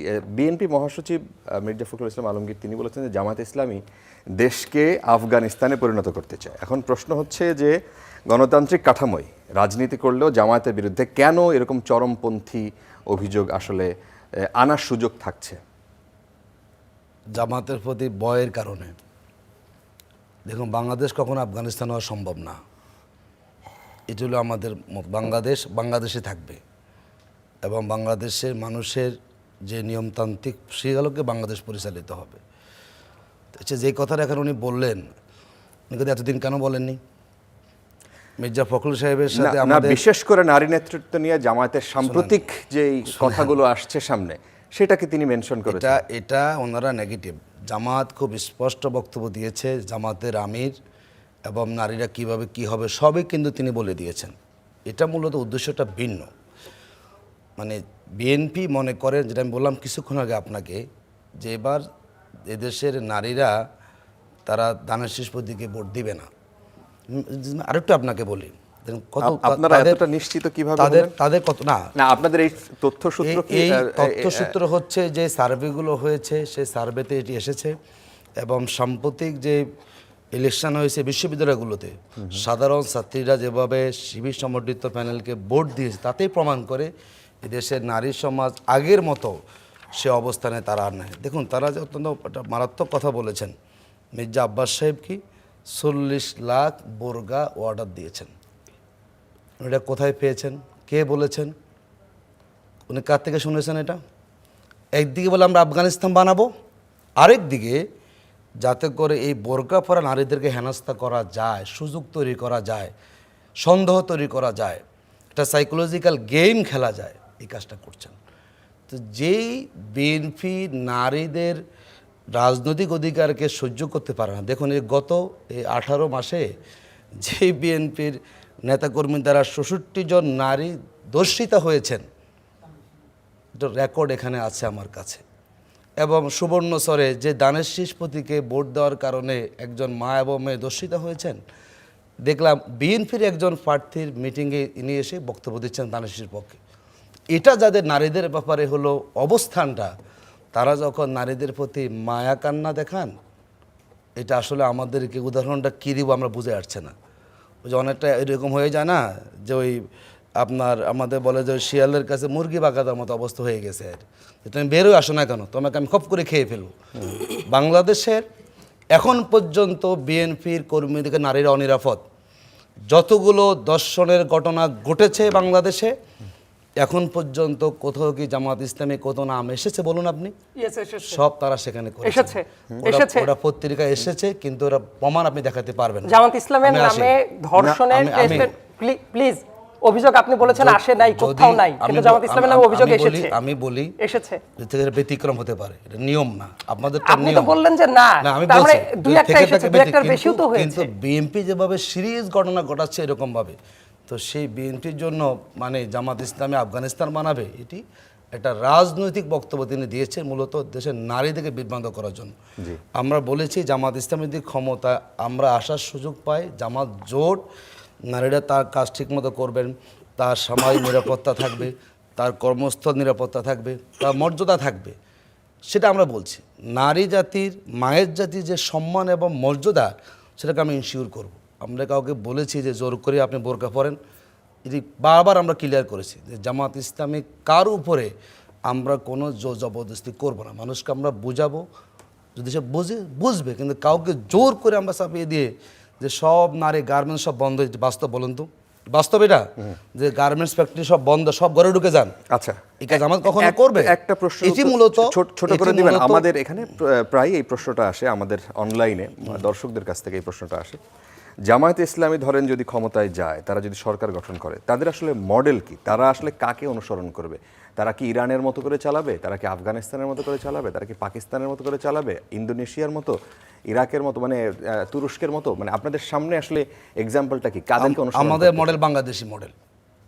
বাংলাদেশের মানুষ যেভাবে সেভাবে রাষ্ট্র চলবে, অন্য কোনো দেশ নয়। বাংলাদেশের মানুষ যেভাবে প্রত্যাশা করবে, জামাত সে আলোকের দেশে পরিচালনা করবে, অন্য কোনো মডেল এখানে আনার কোনো সুযোগ নেই। সেই ক্ষেত্রে জামায়াতের ট্যাগ লাইন হচ্ছে আপনার সৎলোক, ইসলামী আইন চাই, সৎলোকের শাসন চাই। এখন ইসলামী আইন তো বাংলাদেশে এর আগে এইভাবে শরীয়ত মোতাবেক সমস্ত ল হয় নাই, কোনো কোনো ক্ষেত্রে হয়েছে, শুধুমাত্র উত্তরাধিকার বিভিন্ন। দেখুন, আমি যদি আপনাকে বলি জামাত ইসলামী যে কথা বলছে, আমরা একটা আধুনিক ইসলামিক কল্যাণ রাষ্ট্র করতে চাই, এটি আমাদের কিন্তু বক্তব্য, যে আধুনিক ইসলামিক কল্যাণ রাষ্ট্র করতে চাই। সেটা পৃথিবীতে এখন হয় নাই। না, আমরা সেই কল্যাণ রাষ্ট্র, এখানে ইনসাফ হবে, এখানে সেবা আসবে, অধিকার আপনি সেখানে দিবেন, এই কথাগুলো কিন্তু সেখানে আমরা বলছি। এবং আমরা আবারও বলি, প্রচলিত যে আমাদের পদ্ধতি আছে, জামাত সেই পদ্ধতিতে চলবে, ধীরে ধীরে সংস্কার হবে। দেখুন, যদি আপনি বলি, আপনি কালকে কি পারবেন শরিয়া আইন বাস্তবায়ন করতে? যে দেশে বেশিরভাগ অর্থনীতি সুদভিত্তিক অর্থনীতি, সব ব্যাংকে বন্ধ করে দিতে পারবেন আপনি? কি করবেন তাহলে? বিকল্প করবেন আপনি। আমি ধীরে ধীরে বিকল্প কি করবেন? প্রত্যেকটা ব্যাংকে ইসলামী ব্যাংক বানাবেন? আমি সুদমুক্ত অর্থনীতি মানুষকে বলবো যে এই সুদমুক্ত অর্থনীতি মডেল এখানে তুমি এটা অনুসরণ করো, মানুষ সেটা গ্রহণ করুক, আমি জোর কাউ করবো না আমরা সেখানে। সে বিকল্প থাকবে যে এই সুদের এই গুণাগুলো আছে, এই সুদমুক্ত তুমি এটা গ্রহণ করতে পারো। মানুষকে বিকল্প না দিয়ে বাধ্য করা যায় না, সেই অপশন তো এখনো আছে। আমি বলি সে চাইলে ধরেন আপনারা ইসলামী ব্যাংকে যাবেন, নাহলে আমাদেরকে বেসরকারি শিক্ষা অন্য কোনো ব্যবস্থা, ব্যাংকে দেখুন আমাদের শিক্ষা ব্যবস্থা সবগুলো আস্তে আস্তে আমরা বারবারই বলি জামাত ইসলামী কাউকে আমরা চাপিয়ে দিব না। মানুষকে চিন্তা ধারণা, ধ্যান ধারণা পরিবর্তন, তার মনোজগৎ পরিবর্তন করে ধীরে ধীরে ধীরে আমরা সেই কাজটা করব। লক্ষ্য আমাদের একটাই, কিন্তু কাউকে আমরা জোর করে আমাদের লক্ষ্যে আসতেই হবে এই ধরনের বিষয় ইসলামও সমর্থন করে না। আল্লাহ রাব্বুল আলামিন মদ হারাম করছেন ধারাবাহিকভাবে, না একদিনও হারাম করেন না। কেন করেছেন? এখানে কোরআন নাযিল হয়েছে 23 বছরে, না আস্তে আস্তে হয়েছে। তাই মানুষকে অভ্যস্ত করে করে করে এটাই হচ্ছে কিন্তু মূলত মাধ্যম। আমি হঠাৎ করে এসে কালকে একটা অবস্থানকে পুরো উল্টায় দিয়ে এটি কখনো বাস্তবসম্মত বিষয় না, জামাত সেটা আমরা করব। আচ্ছা আচ্ছা, সাইদ আব্দুল্লাহ, আপনার কাছে প্রশ্ন হচ্ছে যে ভোটদান সম্পূর্ণ করে প্রবাসী ভোটাররা তাদের ব্যালট ফেরত পাঠানো শুরু করেছেন। আজকে পর্যন্ত প্রায় 2 লাখ 1,94,000 ব্যালট বাংলাদেশে পৌঁছেছে। এই যে ব্যালট এবং এই যে প্রবাসী পোস্টাল ব্যালট নিয়ে এক ধরনের কনফিউশন, মাঝে একটা ভিডিও ছড়িয়ে পড়ায় বেশ আলোচনার জন্ম দেয়। আপনার মনে হয় যে বিএনপির মধ্যে এখন পর্যন্ত এই জায়গাটায় কোনো কনফিউশন স্টিল রয়ে গেছে পোস্টাল ব্যালট নিয়ে? সবার আগে আমি বলি, প্রবাসীরা যে ভোট দিতে পারছেন এইটাকে আমি খুবই একটা ঐতিহাসিক ঘটনা হিসেবে মার্ক করতে চাই। জি, এটার কারণটা হলো যে প্রবাসীরা ভোটের জন্য ধরেন যে এটা খুবই আমার কাছে মনে হয় যে একটা উৎসবমুখর ভাইবটাই থাকাটা উচিত। যে প্রবাসীরা আসলে দেখেন দেশের বাইরে থাকে, তারা দেশের রেমিটেন্স দিয়ে কন্ট্রিবিউট করার চেষ্টা করে, বাট তাদের ভোটিং রাইট যেটা ছিল না, এই জায়গাটা যে প্রতিষ্ঠিত হয়েছে বিশ্বের অনেক দেশে তো আছে। সো বাংলাদেশের মানুষও এই যে ভোটিং রাইটটা পেয়েছে এটার জন্য অনেক মানুষ অ্যাক্টিভিজম করেছে। তারপর ধরেন যে ইভেন এনসিপির জায়গা থেকেও অ্যাক্টিভিজমের জায়গাটা প্রথম থেকেই ছিল যে না এটা করতেই হবে, এবার করতেই হবে। সো এটাকে অবশ্যই আমি সাধুবাদ জানাই। এবং অ্যাট দ্য সেম টাইম এই ভোটের অধিকারটা পাওয়ার পরে দেখবেন যে লাস্টে অবশ্য আমার কাছে যেটা মনে হয়েছে মোটা দাগে টুকটাক ঠিকই হয়েছে, কিন্তু প্রথম দিকে ওই যে ভিডিও যেটা ছড়িয়ে পড়েছিল এটা তো অবশ্যই এভিডেন্স আছে জন্যই কথাটা হয়েছিল। যদি এরকম না হইতো তাহলে তো এই কথাটাই আসতো না। যেটা দেখা গেল যে একটা বাসায় এতগুলা জিনিস কি একসাথে উন্মুক্ত থাকতে পারে? পারে না। আবার যেটা দেখা গেল যে ওই যে ভোট দেওয়ার পরে যে এই ছবি তোলা যাবে না, এটা ভিডিও করা যাবে না, এখন এই ধরনের ঘটনা ঘটলে তো মানুষের মধ্যে কনফিউশনের ব্যাপারটা আসবেই। আমার কাছে মনে হচ্ছে ইসি এই ব্যাপারটা পারফেক্টলি প্রথম দিকে ডিল করতে ব্যর্থ হয়েছে। যদি এটা না করতো তারা, যদি এটা পারফেক্টলি ডিল করা যায় তো এটা তো খুব চমৎকার একটা উদ্যোগ হইতে পারতো এবং মানুষের ভিতরে কোনো কনফিউশনও অ্যারাইজ করতো না। আবার ধরেন যে দেশের বাইরে যারা আছে, বাংলাদেশের সব জেলায় এইটা ডিসাইডিং ফ্যাক্টর হবে আই ডোন্ট থিংক সো। না, কোন জেলায় আমরা দেখেছি আছে, যেমন আমি বলি 16,000 শরীয়তপুরের কথা বলতে পারি, আমি মাদারীপুরের কথা বলতে পারি, চট্টগ্রামের দুই একটা জায়গা আছে, তারপর নোয়াখালীর ওই দিকের বেল্ট আছে কিছু, এমনকি সিলেট বেল্টের কথা যদি বলি কিছু কিছু জায়গা আছে ওই জায়গায় প্রচুর প্রবাসীরা আছেন। সো এইসব জায়গাতে পার্টিকুলার আসন ধরে ধরে এইটা কিন্তু একটা ডিসাইডিং ফ্যাক্টর হয়ে যাইতে পারে। এই কারণে এইটা খুবই সেন্সিটিভ ওয়েতেই ডিল করাটা উচিত ছিল। আমি অবশ্যই এক্সপেক্ট করব যে এরপর থেকে যখন প্রবাসীরা ভোট দিবে এই ক্লারিক্যাল যেসব ব্যাপার আছে বা ত্রুটিগুলো হইতে পারে এটা ঠিকমতো অ্যাড্রেস যাতে করতে পারেন, প্রবাসীরা যাতে সবসময় ভোটটা দিতেই পারে, এইটার যাতে আর কোনো সেটটা না ঘটে। যে ত্রুটি বিচ্যুতি যেটা ছিল ইসি যে কিছু কিছু ব্যাপারতে অ্যাডমিটও করেছে এবং করার পরে তারা পদক্ষেপ নেওয়ারও চেষ্টা করেছে, যদি এটা প্রথম থেকেই নিত এবং এটা বিতর্কটা না আসতো আমার কাছে মনে হয় যে সেটা খুব ভালো একটা ব্যাপার হইতে পারতো। এই যে অনেক ভালো কাজ করার পরে এই যে গাফিলতির জন্য সামান্য একটু কথা তোলার জায়গাটা হইলো, এই জায়গাটা খুবই আনএক্সপেক্টেড ছিল। না আসলে আমার মনে হয় যেটা কালেকটিভ স্বার্থে ভালো হইতো। কারণ এক্স ওয়াই জেড যে দলই জিতুক না কেন কিছু কিছু ব্যাপার আছে সেই ব্যাপারগুলো আসলে সবার জন্যই ভালো। আচ্ছা, কারণ তারা প্রবাসী, তাদের ভোটের রাইট থাকবে, এটা তো we should celebrate this thing. আচ্ছা, তাহসিন রিয়াজ, গত 25 দিনে বিভিন্ন আসনের প্রার্থী এবং তাদের সমর্থকদের 276টি আচরণবিধি লঙ্ঘনের ঘটনায় মোট 18 লাখ টাকার মতো জরিমানা করা হয়েছে। একই সময় বিধিভঙ্গের অভিযোগে মামলা হয়েছে 176টি। এখন পর্যন্ত নির্বাচন কমিশনের যেই রোল, যেই ভূমিকা থাকার কথা, আইন শৃঙ্খলা সহ প্রশাসনিক যেই লেভেল প্লেয়িং ফিল্ড সহ মানে যে কয়টা জায়গায় তাদের নজরদারি থাকার কথা এবং যেরকম স্ট্রং হোল্ড থাকার কথা, সেই জায়গাটায় এনসিপি কি যথেষ্ট স্ট্রং পজিশন তাদের আছে বলে মনে করে? মানে ইলেকশন কমিশনের স্ট্রং পজিশন, রাইট? না দেখেন, এটা মানে আপনাকে জাস্ট আমি একটু ডিফারেন্ট আরেকটা অ্যাসপেক্টে বলি। ধরেন একজন প্রার্থী বিএনপির কিছুদিন আগে বলছে যে তারা এনএসআই ডিজিএফআই দের কাছ থেকে সার্ভে করিয়ে তারপর প্রার্থী দিয়েছে। আচ্ছা, এখন আপনি আপনার প্রশ্নটাকে এই জায়গাটাতে ফিট করেন, এটা কন্ট্রাডিক্ট করে কিনা, কতটা আনফরচুনেট দেখেন। ইলেকশনটা পরিচালনা করবে ইসি, রাইট? ইসি হচ্ছে কি স্টেক হোল্ডার। ইসি কাদেরকে দিয়ে পরিচালনা করবে? আইন শৃঙ্খলা বাহিনীদেরকে দিয়ে পরিচালনা করবে, আমাদের প্রশাসনিক যে উইংগুলো আছে তাদেরকে দিয়ে। দেখেন এই কমেন্ট কিন্তু আমার না, একজন প্রার্থীর কমেন্ট। একটা প্রার্থী বলতেছে যে তাদের প্রার্থী সিলেকশনের সার্ভে করানো হয়েছে এনএসআই ডিজিএফআইদেরকে দিয়ে। আচ্ছা, এখন আমি যদি আপনাকে প্রশ্ন করি, ধরেন আমি আপনাকে খুব নিরপেক্ষভাবে যদি জানতে চাই যে আপনি এখন বলেন যে এখানে আইন শৃঙ্খলা বাহিনীর যদি এই পজিশন থাকে, তাহলে ভোট কি আসলে ভোটকে নিয়ে মানে সংখ্যায় থাকার সুযোগ আছে কিনা? আছে না। আইন শৃঙ্খলা কি আপনার ডিজিএফআই এনএসআই নিয়ন্ত্রণ করে নাকি? আমি নিয়ন্ত্রণের কথা বলিনি, দেখেন মিসকোট করেন না, নিয়ন্ত্রণের কথা বলতেছি না, কিন্তু দে আর দি স্টেক হোল্ডার্স। আপনি তো অস্বীকার করার সুযোগ নেই। আচ্ছা, কোথায় কি হচ্ছে আপনি তথ্য পান কই? পুলিশ তো তদন্ত করে না গিয়ে সরাসরি। আচ্ছা, মানে বাংলাদেশের, আচ্ছা এনএসআই এর আসলে কাজ কি? সে তো ন্যাশনাল সিকিউরিটি ফোর্স, তাই না? তো কাজেই মাঠের ঘাটের সোর্স কারা? সোর্স তো এনএসআই নাকি অন্য কেউ? আপনাকে এভিডেন্ট করে কে? আপনাকে মানে লোকালের ইস্যুগুলো আপনার কাছে পৌঁছায় কে? এখন যদি ওইটা টানেন তাহলে বলবো যে বড় স্টেক হোল্ডার এই সরকারে এনসিপির ছিল, জামায়াতেরও প্রশাসনিক ভালো অবস্থান, এটা সেই ক্ষেত্রে পোস্টিং এর কথা যদি বলেন, নির্বাচন কমিশনের হাতে এখন পর্যন্ত যেভাবে দেখা যাচ্ছে, কিন্তু তাদের প্রভাব ছিল বলে অনেকেই মনে করেন, সেটা অস্বীকার করার কোনো সুযোগ আছে? তাহলে আপনারা ক্ষমতায় থেকে এই জায়গাগুলোতে কেন আপনারা ছোট করে উত্তরটা দেখেন, আপনি এখনো মনে করতেছেন। আমি না, মানুষের কথা বলছি। আপনি তো মানুষের কথাই বলতে বসছেন, আপনি কোনো কথাই আপনার কথা না, আমি এভাবে ধরেই বলি কিন্তু না, আপনি তো মানুষের কথাই বলবেন। দেখেন আপনার যে এভিডেন্সটা কিরকম? আপনার এভিডেন্সটা হচ্ছে হইতে পারে, হওয়ার সম্ভাবনা আছে মনে করতেছি, আর আমি আপনাকে একেবারে একটা প্রার্থীর মুখের কোট করতেছি, কোনটা শক্ত আপনি আমাকে বলেন। মানে আমি একটা কোট করলাম, একটা বিএনপির একজন প্রার্থী এই কথাটা বলছে, এটা শক্ত না, হইতে পারে হাইপোথিসিস সত্য। ক্লিয়ার, একদম ভেরি ক্ল্যারিফাইড একটা পজিশন আমি আপনাকে দিচ্ছি। কাজী দেখেন প্রশ্ন করার সুযোগ আছে, কিন্তু আমরা আস্থা রাখতে চাই, স্টিল আমরা আস্থা রাখতে চাই। আমরা বিশ্বাস করি যে 5 আগস্টের পরের এই বার্ডেনটা বিএনপির জন্য একটা বিগ বার্ডেন। দেখেন বিএনপি যদি তার আচরণের কারণে, তার অ্যাক্টিভিটিসের কারণে একটা ভুল নির্বাচন, বাজে নির্বাচন এদেশের মানুষকে উপহার দেয়, দেশের মানুষ এর বিপরীতে কি উপহার দিবে আপনি নিশ্চিত রূপে জানেন। আরেকটা ব্যাপার আমি আপনাকে, বিএনপি কিভাবে উপহার দিবে? বিএনপিকে নিরপেক্ষ ভূমিকা আসতে হবে।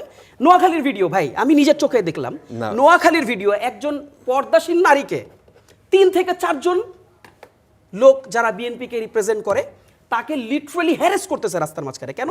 সেই মহিলা ভোট চাইতে গেছে, এই ঘটনা আমি আপনাকে বলি, আপনি থামেন না, আমি কয়েকটা ঘটনা ব্যাক টু ব্যাক বলি। বিএনপির প্রার্থী ওপেনলি দাঁড়ায় বলতেছে যদি বিএনপির পক্ষে ভোট না করেন এই এলাকায় টিকতে পারবেন না। আমি আপনাকে এরকম মানে একাধিক ভিডিও দেখাইতে পারবো, আপনি আমাকে সময় দিয়ে আমি ভিডিও প্লে করে দেখাবো। এরপর বিএনপির নেতা ওপেনলি বলতেছে যে এরকম নারীরা যদি ভোট চাইতে যায় তাদেরকে বিবস্ত্র করে দিবা। জামাত ভুলে যান, বিএনপি ভুলে যান, এনসিপি ভুলে যান, এই বাংলাদেশ কি তাদের না? হিজাব যে পরে এই বাংলাদেশটা তার না, সেই হিজাব পরে এটা তার দেশ হবে না। সে যে কোনো একটা প্রার্থীর পক্ষে অবস্থান নিবে না। হ্যাঁ, যদি সেই প্রার্থীর পক্ষে অবস্থান নিতে গিয়ে সে যদি কোনো অনিয়ম করে আপনি কথা বলেন, বাট ইউ ক্যান নট সে যে আপনি তাকে বিবস্ত্র করে দিবেন। শুধু তাই না, আপনি ইসির ভূমিকার কথা বলতেছেন তো, দেখেন টিআইবি বলতেছে কি? টিআইবি বলতেছে হচ্ছে বাংলাদেশে যে বিএনপির 59% প্রার্থী হচ্ছে ঋণ খেলাপি। এবার আমার কথা না ভাই, টিআইবির কথা। প্রথম আলো কি বলতেছে দেখেন, প্রথম আলো বলতেছে যে মোট ঋণের পরিমাণ 18,868 কোটি 52 লাখ টাকা। এই যে এই 59 এর মধ্যে এই টাকাটা সীমাবদ্ধ। দেখেন আমি একদম আপনাকে কোট করে করে বলতেছি, কি বলতেছে? একজন প্রার্থী, সেই প্রার্থীর একাই আছে 1000 কোটি টাকা, সেই প্রার্থী একাই আছে 1000 কোটি টাকা, এটা বিএনপি রিপ্রেজেন্টেটিভ। কাজেই দেখেন বিএনপির সদিচ্ছার প্রশ্ন কেন তুলতেছি? ওই যে সাইদ আব্দুল্লাহ ভাইরা বলে না বারবার বিএনপি বড় দল বড় দল বড় দল বড় দল। তো এই গুণগান আপনি নিজে ক্রেডিট নেবেন, কিন্তু আপনি ক্রেডিট নিতে গিয়ে আপনি মানে ফার্স্ট স্লটে থাকবেন, কিন্তু ডিসক্রেডিট যখন হবে সেটা নেওয়ার জন্য আপনি ফার্স্ট স্লট থাকবেন না। এই যে 91% ডিসক্রেডিট নিচ্ছেন না টিআইবির। কাজেই দেখেন এটা সদিচ্ছার প্রশ্ন। বাংলাদেশের মানুষ এই ইলেকশনটাকে ভালো একটা ইলেকশন হিসাবে দেখতে চায়, মানুষের মধ্যে এক্সাইটমেন্ট আছে। আমরা কিছুদিন আগেও যখন মানে প্রচারণা শুরু হওয়ার আগেও কিন্তু আপনারা এই প্রশ্নটা আমাদের কাছে করতেন যে ভাই এক্সাইটমেন্ট কই, মানে আনন্দটা কই, ফুর্তিটা কই? এখন তো হচ্ছে, মানুষ প্রচারণা করছে, মানুষ রাস্তায় নামতেছে, মানুষ ভোট চাচ্ছে। কাজেই দেখেন আপনাকে একটা ভালো নির্বাচন দেওয়ার জন্য আপনাকে প্রচণ্ড রকম অ্যাক্টিভ হইতে হবে, প্রচণ্ড রকম। আপনি যে লোকালে আপনি কন্ট্রোল করতে পারছেন, আমরা বলছিলাম না তারেক রহমান আসার পর একেবারে ড্রামাটিক চেঞ্জ হয়ে যাবে। আনফরচুনেটলি তারেক রহমান তো দেশে এখন আছেন, কিন্তু দেশের লোকাল লিডারশিপ এখনো তো তার মুখে লাগাম দিতে পারেনি, সে তো উল্টাপাল্টা কথা বলে বেড়াইতেছে। আচ্ছা, কাজে ওই উল্টাপাল্টা কথা যদি বন্ধ না করে এটা তো হবে না। আপনি শেরপুরে একটা লোক মারা ফেললেন, সারা দিন ধরে আপনি প্রচার করলেন, সেখানে বিএনপির একজন লোক নাকি মারা গেছে, ওমা পরের দিন আইসা সে লোক বলতেছে ভাই আমি মরি নেই, আমি বাইচাছি। তারা নাকি আবার বহিষ্কারও করছে, আমি জানি না ডাটা সঠিক কিনা, তারপরে শুনলি নাকি তাকে বহিষ্কারও করছে।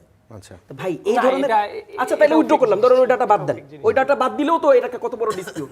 আপনার লোকজন প্রচার করতেছে, একটা লোক আপনার মারা ফেলছে, আচ্ছা। কেন জানেন? আচ্ছা। আপনি লাশের কাউন্টারে আপনার লাশ দেখাতে চাচ্ছিলেন, খুবই চরম বাজে সাইকোলজি। এই সাইকোলজিটা হাসিনার ছিল, এই সাইকোলজিটা হাসিনার ছিল, হাসিনা এই কাজগুলো করতে চাইতো, বুঝছেন? কাজেই দেখেন ওইখান থেকে বাইরে আসতে পারে। বিএনপির জন্য বলতেছি না, একটা সুন্দর নির্বাচন আমাদের সবাইকে করতে হবে, আদারওয়াইজ বাংলাদেশ যে পরিস্থিতির মধ্যে পড়বে সেটা দায়িত্ব আমাদের সবাইকে নিতে হবে। আচ্ছা, এই জায়গায় এবং বড় দল হিসাবে বিএনপির বেশি নিতে হবে। এই জায়গায় জামাতের কোনো শঙ্কা আছে কিনা? একটা ভালো নির্বাচন অনুষ্ঠিত হচ্ছে কি হচ্ছে না, শঙ্কা তো অবশ্যই আমাদের আছে। যে ধরনের বক্তব্য ওনারা দিচ্ছেন নানা জায়গা থেকে, অবশ্যই আমরা শঙ্কিত। বিশেষ করে ইলেকশনের দিন নানাভাবে আমরা খবর পাচ্ছি, সেদিন ভোট কেন্দ্রে প্রভাবিত করার জন্য পরিকল্পনা নেওয়া হচ্ছে। কীরকম পরিকল্পনা? ভোট কেন্দ্র হয়তো সহিংসতা করা, ভোট কেন্দ্র দখল করা, প্রভাব বিস্তার করা সেখানে, কিংবা পেশি শক্তি সেখানে প্রয়োগ করে, এটা আমরা খবর পাচ্ছি। এটা কিভাবে খবর পাচ্ছেন? মানে ভেতরে ভেতরে না, নাকি এটি গণমাধ্যমে আসছে? আমরা যারা মাঠে থাকি আমরা বুঝি, নানা তৎপরতা থাকে, প্রস্তুতি থাকে, বিভিন্ন গ্রুপকে ডাকা হয় অফিস কেন্দ্রে, তাদের এগুলো বুঝি আমরা, যে এক ধরনের একটা এনভায়রনমেন্ট তৈরি হয় যার মধ্যে দিয়ে বোঝা যায় এই লোকগুলি ইলেকশনে তাদের একটা উদ্দেশ্য হাসিল করবেন। আমাদের সবচেয়ে হলো আশঙ্কা জায়গাটা হচ্ছে আমাদের নারী ভোটারদের নিয়ে। দেখুন, আমি আবারও বলছি, এবার আমরা যথেষ্ট মানে খুব শঙ্কিত এই জন্য, যারা বোরকা পরে যাবেন তাদেরকে চ্যালেঞ্জ করতে পারেন তারা নানা ধরনের। এমন হতে পারে বিএনপি করে দেবে একজনকে, একজন পুরুষকে বোরকা পরাই দিল, এই পাওয়া গেল দেখো জামাতকে ভোট দেওয়ার জন্য পুরুষ বোরকা পরে আসছে, এটাও কিন্তু করতে পারে। তাদের প্ল্যানটা অত্যন্ত মানে ভিন্ন ধরনের, যাতে করে কোনো পদ্মানশীল নারী তার একটা ভয় কাজ করবে, আমি গেলে আমি অসুবিধার মধ্যে পড়ে যাই কিনা। এই যে একটা ভয়ের একটা জায়গাটা, যে আমি নির্বিঘ্নে গিয়ে কোনো হেনস্থা যদি আমি আসতে পারবো কিনা, এই ধরনের একটা পরিবেশ কিন্তু তারা তৈরি করে যাচ্ছেন। আচ্ছা, না আপনার কি মনে হয় যে শুধুমাত্র বোরকা পরা নারীরাই জামাতকে ভোট দেবে? না, আমরা সবাইকে বলি, যেহেতু বাংলাদেশে বোরকা পরা সংখ্যাটাই বেশি, তার মানে কি আপনি তাকে হ্যারাসমেন্ট করবেন সেখানে। আমরা মনে করি এবারে যতটুকু আমি অনেক শোতে বলি, এবারের নারীরা দাঁড়িপাল্লা প্রতীককে ভোট দেবে বেশি, যার জন্যই নারীদেরকে টার্গেট করে করে করে করে জামাত নারী বিদ্বেষী নানাভাবে করে টরে তারা এই কাজটা বোঝাচ্ছেন যে না তোমরা জামাতের দিকে যেও না। দেশের নারী সমাজ অনেক সচেতন, তারা আগের মতো এরকম কোন দলের পাকা বলিতে আপনি ফ্যামিলি কার্ড দিবেন আর গায়ে হাত দিবেন এই ধরনের কোনো কাজে নারীরা আমরা একদম শেষে সাইদ আব্দুল্লাহ যদি কোনো কিছু থাকে বলার থাকে ভোট রিলেটেড, অবশ্যই ভালো ভোটটা হোক, কারণ ভোটের ভেতরে আমার যেটা সবচেয়ে বড় ভয় যে দুইটা কাজ একদমই হওয়া উচিত না। ওনারা যেগুলো বললেন সেখানে কোনো শঙ্কা আপনার ওইরকম? শঙ্কা তো অবশ্যই, শঙ্কা তো অনেক ক্ষেত্রেই আছে। যেমন একটা বড় ভয়ের জায়গাটা হইলো, আমি আপাত দৃষ্টিতে এখন পর্যন্ত ইসিকে ওই পরিমাণ বোল্ড অবস্থানে দেখি নাই, যেটা দেখলে মনে হইতে পারে যে অনেক সহিংসতা বা এমন অনেক ক্রাইসিস অ্যারাইজ করলে তারা ইমিডিয়েটলি অ্যাড্রেস করবে, এরকম দেখি নাই। কারণ প্রফেসর ডক্টর মোহাম্মদ ইউনূস সাহেব বারবার করে বলছেন যে স্মরণকালের শ্রেষ্ঠ ইলেকশন হবে, কিন্তু ইসি সানাউল্লাহ যিনি আছেন তাকে আবার বলতে শুনছি যে ওই যে লাইনচ্যুত ট্রেনকে লাইনে নিয়ে আসবেন, এবং উনি যে পদক্ষেপের কথা বলছেন সেই পদক্ষেপের ভেতর গিয়ে ওই যে বারবার করে ভাই বলছিলেন যে নারীরা বেশি ভোট দিবে, ওনারা অ্যাজিউম করেই রেখেছেন। কিন্তু আবার দেখলাম যে অনেক ক্ষেত্রে প্রধান উপদেষ্টা সাহেব নিজেই বলছেন যে তরুণরা কয়েকজন জিতে আসবেন, এমনকি জিতে আসলে মন্ত্রীও হয়ে যাবেন। ওনার এসব মন্তব্য না করলেই বোধহয় ভালো হইতো। বিএনপির জায়গা থেকেও যেটা ভাবা উচিত, জামাতের জায়গা থেকেও, এনসিপির জায়গা থেকেও, একটা ফেয়ার ভোট যদি হয় ইরেসপেক্টিভ অফ রেজাল্ট, জয়টা আসলে সবার জন্যই হয়। কারণ হাসিনা যে কারণে আটকে ছিল যে বাংলাদেশে একটা ফ্রি অ্যান্ড ফেয়ার ইলেকশন করতে পারে নাই, তো একটা ফ্রি অ্যান্ড ফেয়ার ইলেকশন যদি হয় ইটসেলফ ইজ এ বিজয় ফর বাংলাদেশের সবাই। তারপরের ব্যাপারটা হইলো, যদি এই জায়গাতে দেখেন অনেক খুনাখুনি হয়, যদি টার্ন আউট অনেক কম হয়, এইটা তো হাসিনার কাছে একটা এক্সকিউজ হয়ে যাবে যে এই যে বাংলাদেশের মানুষ আমি ছাড়াও তো ভালো ভোট করতে পারে না, এই জায়গায় টার্ন আউট কম হয়, এই জায়গায় অমুক হয় তমুক হয়। সো এই ব্যাপারটা আমার কাছে মনে হয় পলিটিক্যাল পার্টি ধরে ধরে কথা না, বরং ভোটের টার্ন আউট যদি কম হয়, যদি সহিংসতাটা হয়, সেটা আসলে যারা পালিয়ে চলে গেছে তাদের এজেন্ডাটাকেই সার্ভ করে। এই পয়েন্টটা যদি মাথায় রাখে প্রত্যেকেই, তাহলে প্রত্যেকের জায়গা থেকে যেটা মাথায় রাখা উচিত, ভোটটাকে অন্তত নির্বিঘ্নে হইতেই হবে, রেজাল্ট যাই হোক না কেন। তারপরে রেজাল্টের অনেক জায়গায় এই যে অনেক জায়গায় প্রশ্ন আপনার আসছিল আপনার যে কেন মনে হয়ে গেল বাংলাদেশের মানুষ এত ভালো হয়ে গেল যে আমি প্রার্থী এবং আমি না জিতে আরেকজনকে জিতাই দিয়ে হইলেও আমি চুপচাপ থাকবো? না, এটা আমি বলি নাই যে এতটা ভালো মনে হচ্ছে। এনএসআই সার্ভের প্রশ্নে সাইদ এটা আমি আব্দুল্লাহ একটা বলিনি। রেসপন্স করতে পারে যদি আচ্ছা চায়। আচ্ছা আমাদের কোনটা হাতে এনএসআই সার্ভের প্রসঙ্গে যেই প্রার্থীটা বলছে আর কি যে প্রার্থী বলেছে এই দায়টা বোধহয় তারই, আমি এটা যেহেতু বলি না এই দায়টা আমার না। বিএনপি কে জন্য জাস্ট জানার আমি এক্সকিউজ মি একটা মিনিট, আমি এই জায়গায় বসে কি বলবো আপনি এটা কি ডিসাইড করে দিতে আপনি ডিসাইড করে দিতে পারেন আপনি কি বললেন না আমি ইউ host কে সিম্পলি প্রশ্ন- ইগনোর কোনো সমস্যা নাই আমি তো আপনাকে But ওই- প্রশ্ন করার রাইট আমার আছে ইউ ক্যান অবশ্যই নট সে প্রশ্ন করার রাইট আছে, আমি ওনার প্রশ্ন নেভার নেভার আচ্ছা আমি কি না। আপনাকে বলেছি যে Don't- আপনি এটা don't- আপনি কেন নিজেই প্রশ্ন করে নিজে আচ্ছা, উত্তর দিচ্ছেন? আমি তো উত্তর আপনাকে- দিলাম আচ্ছা, কই আমি তো আমি তো প্রশ্ন আপনাকে করছি বলি নাই যে আপনার রাইট নেই। আচ্ছা, একটা মিনিট প্লিজ। জি। আমি কি আপনাকে এভাবে করে কাউ উপস্থাপককে বলে প্লিজ আচ্ছা কোনো কোনো কোনো আপনি কেন অসুবিধা বলছেন? নেই। আমি আপনাকে বলেছি কোনটা ওয়ে না ওয়ে আপনি তো এইভাবে বলতে পারেন আচ্ছা, না ভাই। আচ্ছা। আমি আপনাকে কি বলেছি আপনার রাইট ছিল? প্লিজ হোস্ট আপনার এটা আচ্ছা। রেসপন্স করা উচিত জি, প্লিজ। জি। আমি কি উনাকে একবারও বলেছিলাম যে আপনার এটা করার রাইট নাই? না, প্লিজ ইয়েস অর নো না, উত্তর না, দিবেন। আপনি বলেন তাহলে নাই। এই প্রশ্নটা আপনি কই থেকে আচ্ছা, পাইলেন? তিনি- No, তিনি this is- just- no, আচ্ছা No, তিনি এই মনে এই করিয়ে জিনিসটা দেবার চেষ্টা যখন আমি করেছেন বলেই Okay, নাই, এটা আমার জি, মুখে জি। বসিয়ে দিয়ে আপনি কি এটা বলতে পারেন? আচ্ছা প্রশ্ন করছি। আচ্ছা এক্সিলেন্ট, আপনি বলেছেন না, আমি না। তো আপনাকে বলি না যে আপনি করবেন। আচ্ছা, তিনি- আমি তো বললামই, মানুষ তো দেখতেছে, তিনি আমি তো তিনি একটা আমি তো বলেছি যে response, আমি এটাকে দায় দিচ্ছি না, প্রত্যাশা আমি করার জন্য তিনি হয়তো এবং চেয়েছিলেন উনি- চাইতে পারি কিনা আচ্ছা। চাইতে পারি কিনা করতেই পারেন, আচ্ছা এবং আমি তো ওটা বললাম। এটা বড় কোনো অসুবিধা নেই। আপনি আপনারা শেষ ছিলেন, আমাদের এবং এটা উচিত না। আমি একটু আচ্ছা। বলবো আবার বলেন, আপনি বলেন অ্যাগ্রেসিভনেস, পুরো শোটা দেখেন যে আমি জি। খুব ফুললি উত্তর দিচ্ছি, বরং আপনি না আমাকে না aggressive না ছিলেন। আমাদের সময় শেষ হয়ে আপনি- গেছে আচ্ছা আপনি যেটা বললেন যে 30 seconds না না 30 সেকেন্ড সাইদ আব্দুল্লাহ ভাই তাহসিন ভাই আপনাদের তিনজনকে অসংখ্য ধন্যবাদ আমাদের এই শোতে সময় দেওয়ার জন্য। দর্শক আজকে এখানে শেষ করতে হচ্ছে, আগামীকাল অন্য কোনো বিষয় নিয়ে দেখা হবে।